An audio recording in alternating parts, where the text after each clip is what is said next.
É, bom, pessoal, boa tarde aí a todos.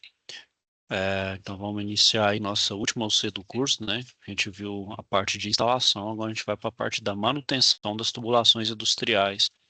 Vai finalizar dia 11, ou seja, a gente então tem duas aulas aí, uma hoje e outra na próxima semana. Certo? Deixa eu compartilhar a tela aqui com vocês. Só. Então, tá aqui, pessoal. Então, ele iniciou no dia 31, na sexta passada, e vai até o dia 11. Então, são duas aulas aí, e tem uma avaliação final que está aqui, certo? É um questionário aí, é em cima da matéria, que a gente vai ver aí, então, o conteúdo aí de hoje.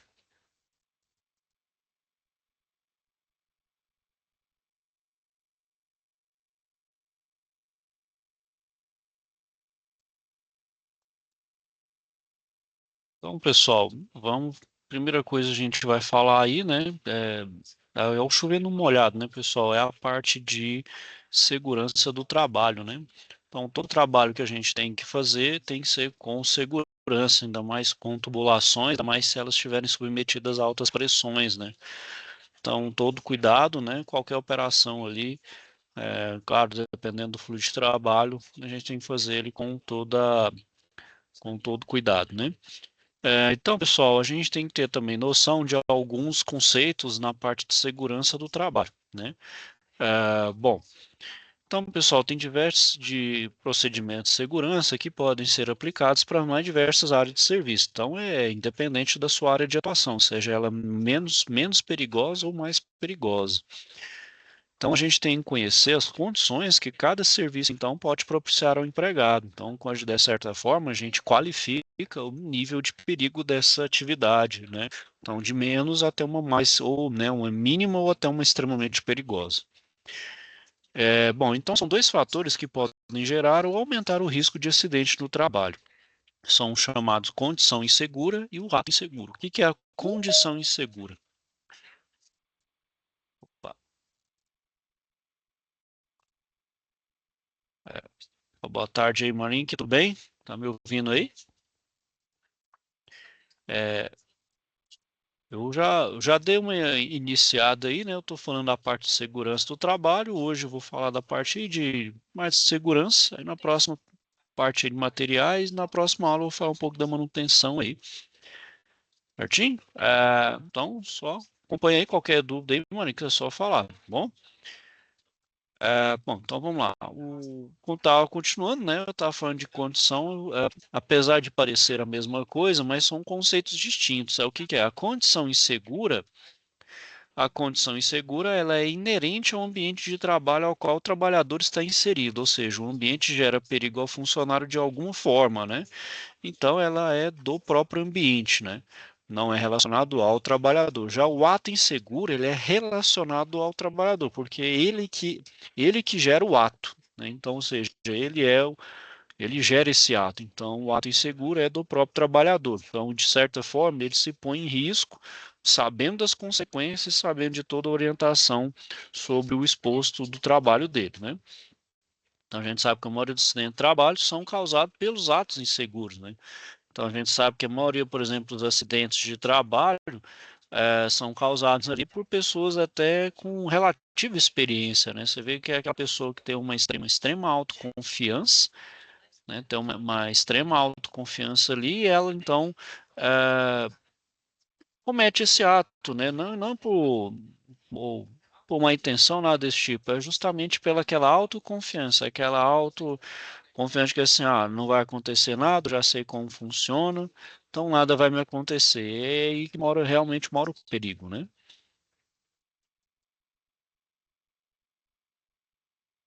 Bom, então, pessoal, a gente viu aí, né, sobre a condição insegura, né, e o ato inseguro. Aí a gente vê cada um deles, ó. Então, por exemplo, esse aqui, ó, não a lata de óleo, por exemplo, o trabalhador está exposto a um risco criado pelo ambiente, ou seja, um óleo derramado no chão da fábrica. Logo, é uma condição insegura. Então, ter uma lata de óleo ali derramou no chão é uma condição insegura. Agora, se eu for lá deliberadamente, vou lá e me escorrego e me acidento, é um ato inseguro. Outra aqui, no caso dele, pessoal, o trabalhador aí, no caso, ele está em um ambiente de ruído muito elevado. Então, ele precisa de um equipamento de segurança individual, o EPI, que proteja, seja pelo plug, seja pelo abafador, que parece um fone de ouvido, né? Aí, se ele não utilizar, mesmo sabendo que ali tem um ambiente que é altamente ruidoso, que pode prejudicar a sua audição no longo prazo, configura um ato inseguro. Esse aqui, por exemplo, o trabalhador ele vai executar um serviço em altura e não utiliza o equipamento de proteção, né, que é uma corda ali ou uma coisa ancorada ou algo com corrimão, né? E além disso, ele está fazendo outra coisa que é carregar o peso também. Então tem que ser totalmente observado isso, né? O peso e a altura. Então são duas coisas ali que ocorrem, né? Agora, se ele faz isso de forma deliberada, pega o peso de qualquer maneira, então essa caixa pode cair em cima de uma pessoa, ele pode cair também, e isso gera um acidente. Então isso é um ato inseguro também. E na situação de incêndio, né, também pode caracterizar como uma condição insegura gerada pelo ambiente de trabalho. Então, você trabalha num ambiente que é favorável a uma inflamabilidade, então, por exemplo, negócio petrolífero, distribuição de combustíveis, né, você tem ali a questão da inflamabilidade dos combustíveis. Então, você pode estar gerando uma condição insegura. Agora, claro, você vai fumar, gerar uma faísca perto de uma coisa inflamável, aí você está cometendo um ato inseguro, né? Mesmo sabendo que ele não pode fumar, não pode nem ter tipo de fagulha ali, até celular também tem esse risco, né?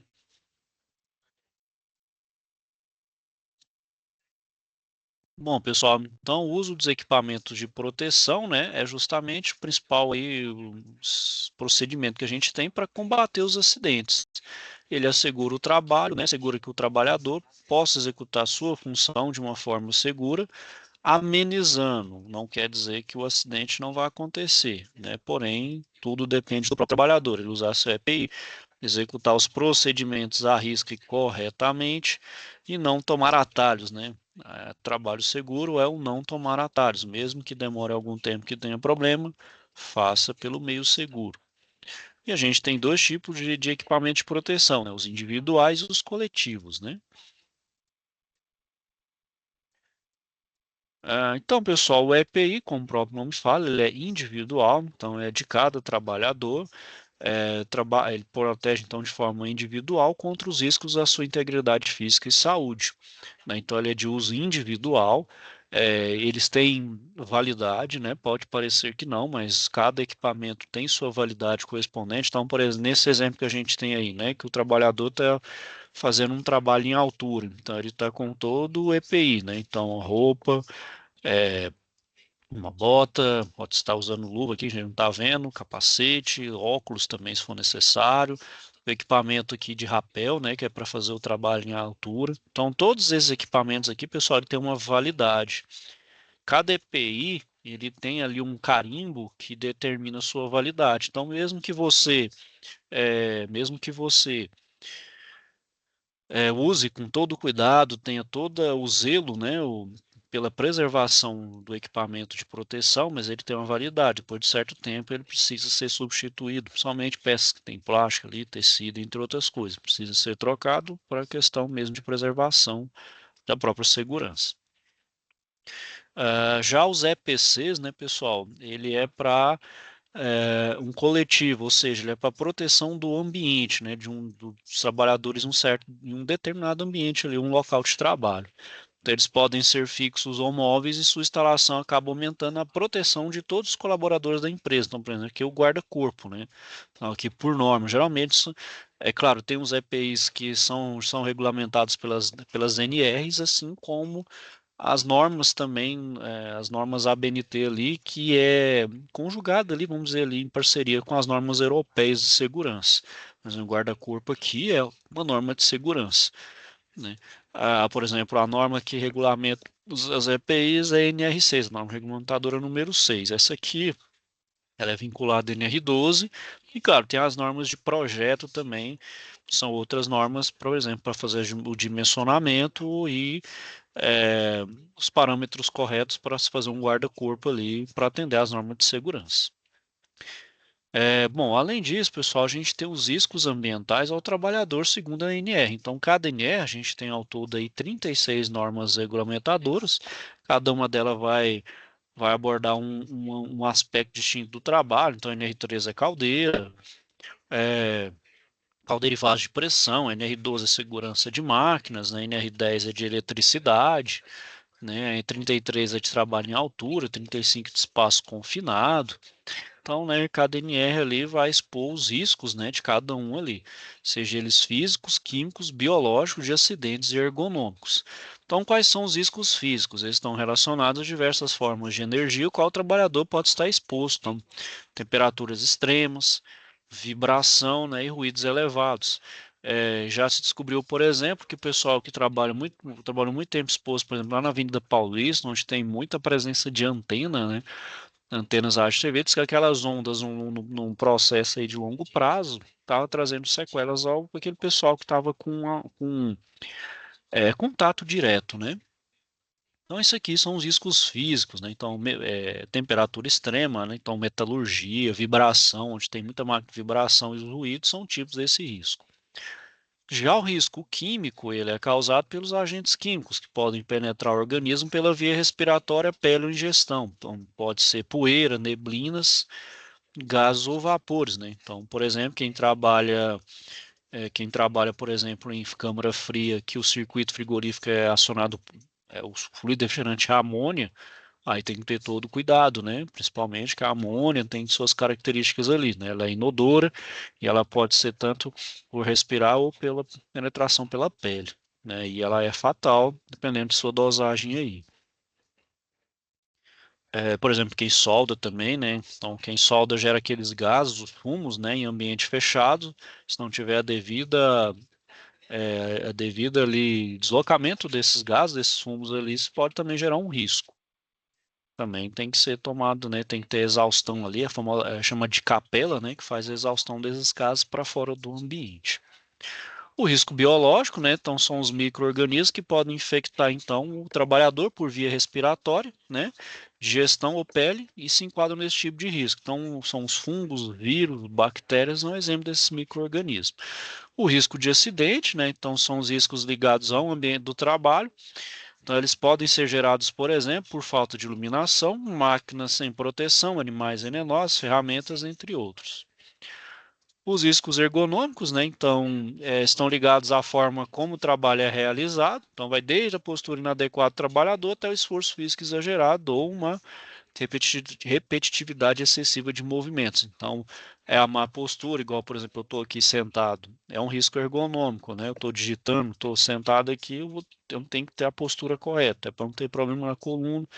Né? Por exemplo, quem faz movimentação de caixas, mercadorias, tem que fazer correto, né? Então, sempre fazer com o joelho agachado, nunca fazer a alavanca com a coluna. Então, isso evita, né, o risco ergonômico.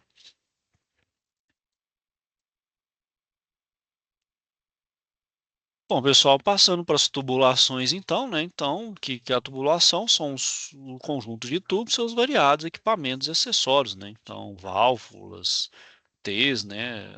Tudo ali para fazer controle e automação de fluxos ali, seja líquido ou gás, ou quer que seja que esteja fluindo ali. É, Usam-se tubulações para transportar qualquer fluido material que possa escoar. Então, né, na indústria ela é vital, né? Tanto que tem ali as cores, né, para cada tipo de fluido, líquido, gasoso, de pressão, inflamável, água, né? Então, para cada tipo de fluido ali tem uma cor distinta, né, que indica o que que é, né? Até para facilitar. Pensar se for tudo de mesma cor ali, fica um pouco complicado, né?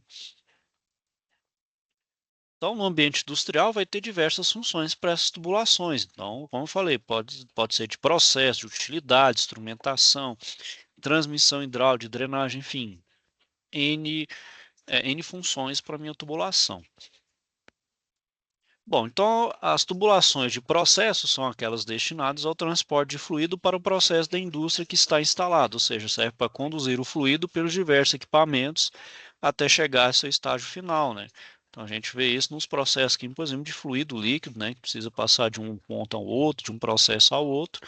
A gente tem essa tubulação aí que é de processo, vai de um ponto ao outro, né?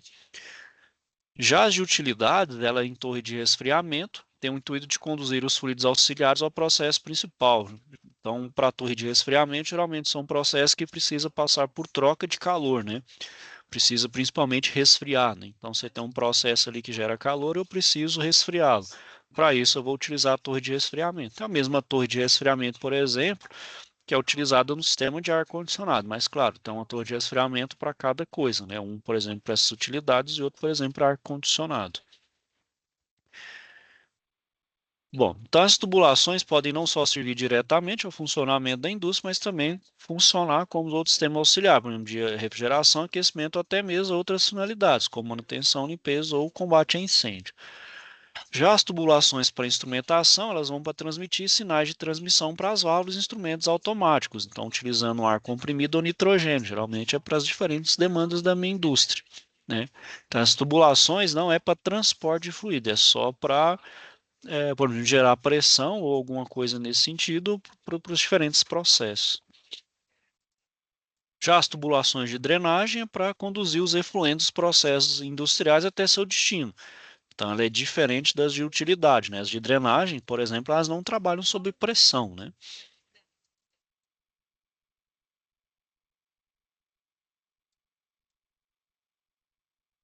Vamos continuando aqui, pessoal. Então, quais são os materiais que a gente utiliza para as tubulações, né? Então, são os materiais ferrosos, né?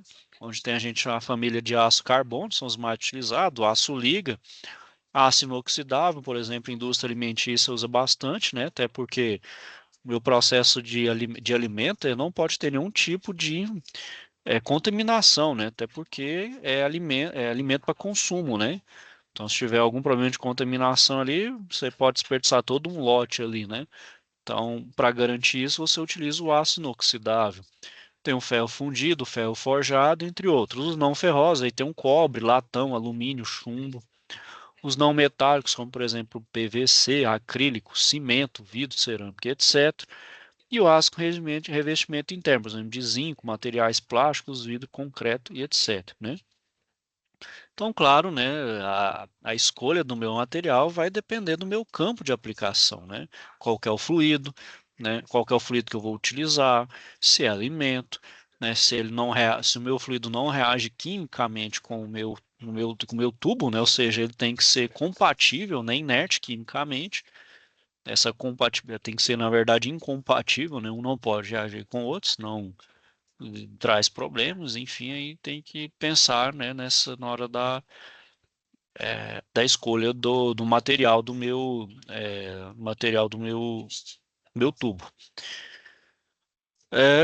Já os meios de ligação, né, pessoal, é a forma de conectar o tubo, né? Então a gente tem a luva rosqueada e a união rosqueada, né?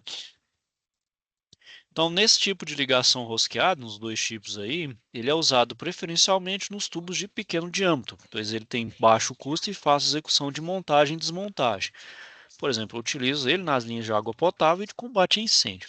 Para a ligação é necessário o uso de luvas e uniões com rosca interna para fazer o acoplamento com a rosca externa na extremidade do outro tubo. E para auxiliar a vedação, eu vou utilizar fitas adesivas que servem enroladas sobre a rosca, o famoso da rosca ali, né, que a gente usa para evitar, por exemplo, que o fluido, né, passe ali entre a rosca, né, os fios da rosca para não vazar, né. E para a vedação também entre duas meias uniões, também eu posso utilizar a gacheta, né? A gacheta também, que a gente utiliza no sistema de motobomba, né? É comprimida no ato do aperto da porca, que ela se conforma a união e também a próprio formato da rosca, que aí também é do meu sistema. A gente também pode utilizar a ligação soldado, então nos ambientes industriais, a maioria delas é feita por soldagem. Então, ela confere uma boa resistência mecânica à tubulação, estanqueidade permanente, ou seja, sem vazamento, claro, tudo depende de qualidade de solda, boa aparência e não tem necessidade, por exemplo, de manutenção. Então, ela é feita por uma fusão, né, e com adição do material do eletrodo, né. Então, então tem ali uma escória própria que é para proteger ali a solda de contaminantes, né.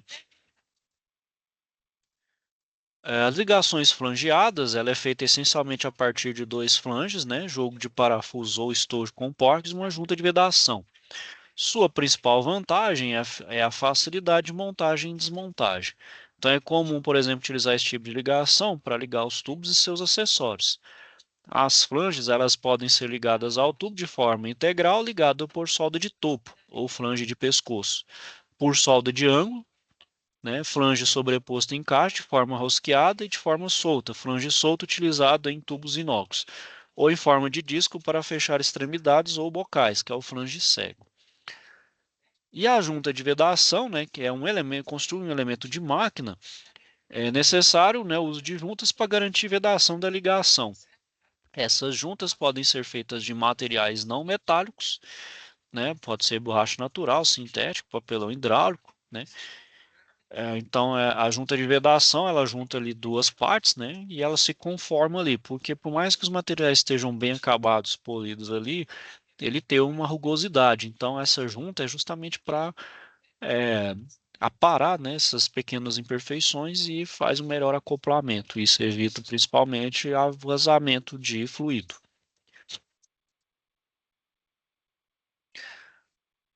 Uma outra ligação bem típica também é a de ponta e bolsa, né? Então ela é mais usada nas tubulações de ferro fundido e concreto armado para água e esgoto.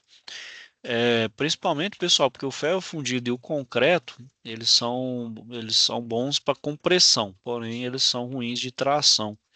Nesse caso aqui é a melhor forma, ele consegue comprimir aqui, ele conforma bem. Então as varas de tubo devem ser assimétricas, sendo uma com ponta lisa e outra com a chamada bolsa, né? Como está aqui, ó. E a ponta lisa de um tubo se encaixa na bolsa do outro e usa esse elemento de vedação ali, né, para conferir a estanqueidade, justamente não ter o vazamento nesse espaço aqui. Então a gente pode usar cola adesiva, chumbo, um anel retentor ou até massa de cimento.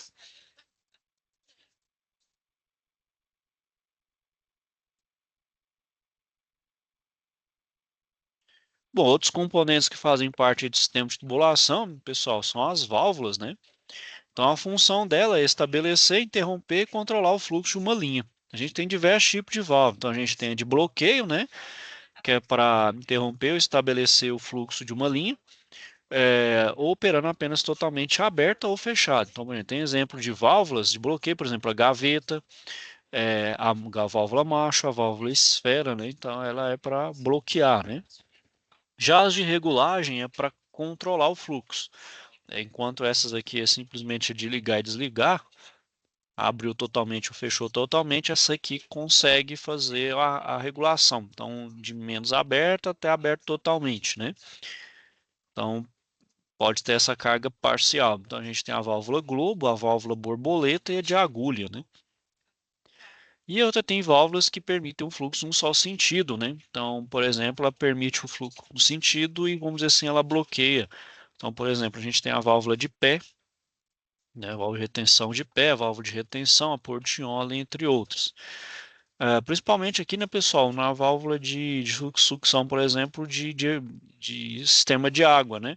Então ela evita, por exemplo, ali particulado, né, que não, por exemplo, a água aqui, particulado não vai. A água entra aqui, mas porém o particulado não vai. Então a água pode voltar aqui, ó, porém o particulado não tem esse sentido, ele não consegue pegar ali, certo?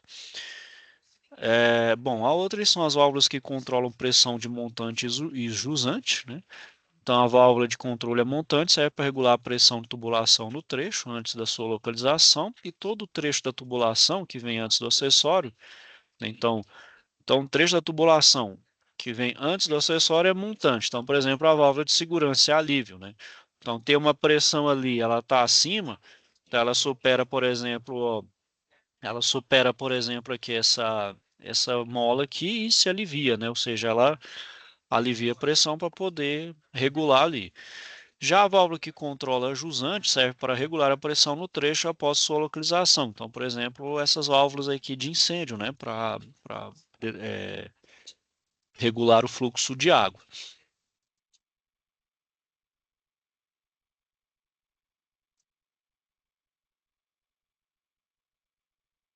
Bom, e as conexões nas tubulações, né, pessoal, elas podem exercer também diversas funções. Então, dividindo por finalidades, elas servem então para fazer mudança da direção do fluxo, né? Então, para fazer as direções, né, porque não tem como fazer um trecho infinito reto. fazer mudança de diâmetro, né? Fazer a transição, seja de um diâmetro maior, de um menor para um maior ou de um maior para um menor. Fazer ligação entre tubos e fazer o fechamento da linha da extremidade do tubo. Então, as conexões que são mais usadas, por exemplo, para mudança de direção é o joelho ou a curva, né? Para fazer derivação, a gente tem o T e o colar. Para fazer mudança de diâmetro, a gente tem a redução concêntrica, que pega o mesmo ponto de centro da tubulação, ou a excêntrica, que aí não é o mesmo centro, né? Então, os diâmetros não compartilham o mesmo centro, então o centro está deslocado aqui. Para fazer a ligação, a gente tem a luva, a união e a flange unípolo. E para fazer fechamento de extremidade, tem os tampões e o flange cego. Ok, pessoal, então eu vou finalizando aqui por hoje. Se tiver então alguma dúvida ou algum questionamento, só me procurar, tá bom, pessoal? Vou desejar a todos então aí uma boa tarde, ok, pessoal? Fiquem com Deus e até a próxima.